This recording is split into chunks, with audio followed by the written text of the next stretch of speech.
Alright, we are at another weekly update. This time we're focusing on a Japanese section, that is the unfinished hull of the Akagi, built by Empress Tori, by the way. But to begin, we're going to look at the new ships. So, first off, we have the Congos, built by Empress Tori. And I know the deck that Tori used was oak. I put birch. I did refit some of the design here using, the pale oak for stuff and adding this little lip around to put the names on. So we got, I know there's Haruna, Kirishima, and Hei of the Congos. Was there a Kirishima in the Congo class? I forgot. But yeah, that's sums up for battleships in this area. There is one big surprise sitting far off in the distance. And then we have 12 heavy cruisers, all built by Sir Murph. And they go as follows. The Furitaka and Cacao, which were the redesigned variant. Now with the cruisers, I had a bit of a dilemma, because there is a trapdoor that goes underneath here, as well as a few that go here. But because I like the day-night cycle, because I get to see these ships light up at night, it gave me a bit of a dilemma, so I just omitted them here, without ruining the shape of the ship. Just thought I'd point that out. But we got the Furutakas, and then the Albas, which are the older Sir Murph design. Obviously I did update them a little bit, at least tried to. We've got Alba and her sister Kinugasa. I believe I said that correctly. Japanese ships are not my forte with talking, but those are the Albas. I believe these are the Miyokos.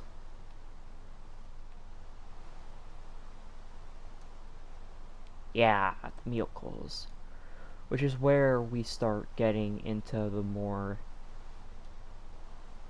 notable Japanese heavy cruiser design looks. So we've got Miyoko. And one thing to note about these cruisers, superstructures from Miyoko onward, is that their superstructures look very, very much like modern-day frigates. At least before modern-day frigate superstructures were a thing. Then again, these superstructures were too tall for the hulls, so they had insane rolling problems. That is Miyoko. And then the Nashi. Or Nachi, whatever. Dumbass forgot to open those. Oh well. The Ashigara. Another one. And the Haguro. Those are the Miyokos, all built by Sir Murph. Every heavy cruiser I'm going to be displaying is built by Sir Murph, by the way. Just gotta put it out again. And then my favorites, the Takaos. We got Takao over here. More frigate-looking type heavy cruiser superstructure. Her nameplate says Takao. 2 amidships catapults, I believe. And then I believe in these ports here are where the torpedoes are housed. So, very nice fun fact. And you know what comes after Takao. I need no introduction. Everyone's favorite. At least in Azure Lane terms, we got the Atago.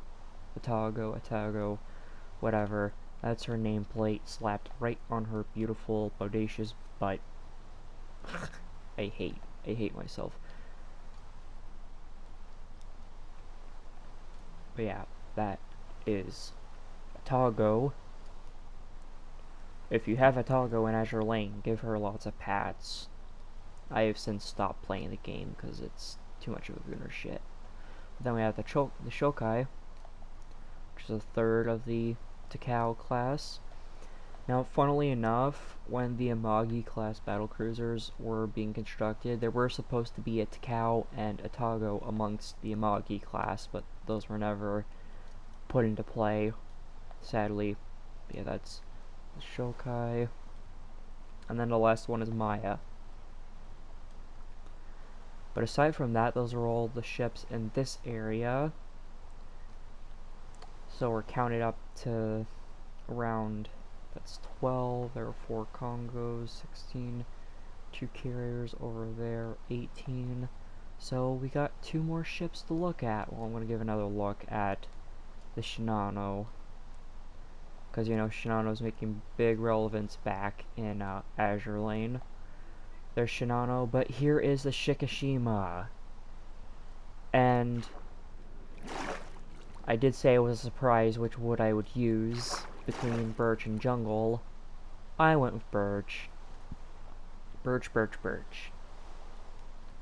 Yeah, here is the Shikishima sitting triumphantly in place. It's a very big ship, although I had this sucker done in 2 days. Mostly because when I finished the red hull, I took a long break from shipyard construction for a few days. So in reality, she would have at least taken me like 2, maybe 1.5 hours to get it through. No, it took me that long for the Shinano. Speaking of which, back to Shinano again. She was the subject of the ship guessing post. And I know it was a bit hard for you to tell, but this was the pose I had on Shinano's deck, right above the flight deck area, because I didn't want it to be too obvious. But then I made her identity a little too well concealed. Oops. But still, Sir Murph was probably one of the only folks that did put a guess in. So, he gets the shout out. You're awesome, Murph. But that's going to conclude it for this week's Shipyard update. There will be more ships coming in the future, adding to the Shipyard. More of Japanese origin, of course. But that finishes it up. Bye-bye.